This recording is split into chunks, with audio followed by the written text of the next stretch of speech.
isa na rin ng balitaan kasama si Lou Morales sa Double D sa GMS.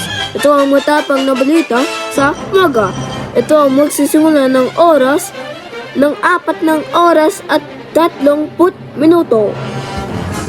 Ayan po ay broadcasting ng mga balita sa mga balita dito.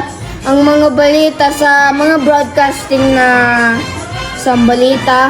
Mga balita sa isang bahagi na isang balita walang takot. Upang dito walang balita sa walang tao na nag-i-interrupt.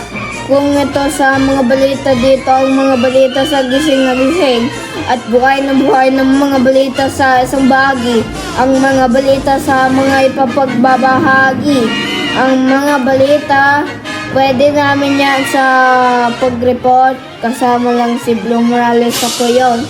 Ang newscaster sa mga balita, kung ano-ano yan ang mga balita sa integrated at pinagawa ng tama.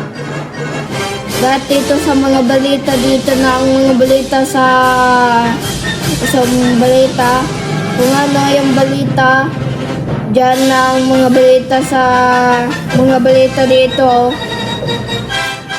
Dito na ang mga balita, ang serbisyong totoo lamang.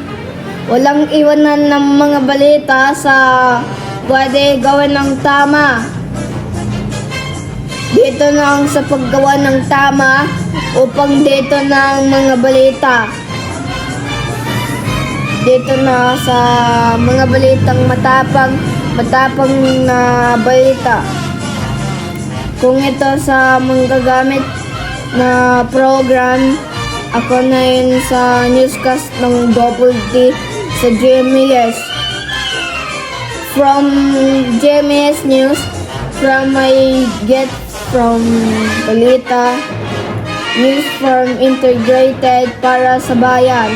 Ang mga balita kung ano-ano yung mga balita dito. Sa mga balita dito, ang mga balita dito na ang mga balita dito sa mga balitang San Rafael na Luzon. Ang Luzon sa Zaragoza naman ang mga balita sa isang bahagi, mga balita sa pagbabahagi. Lahat sa mga tao sa pagbabahagi.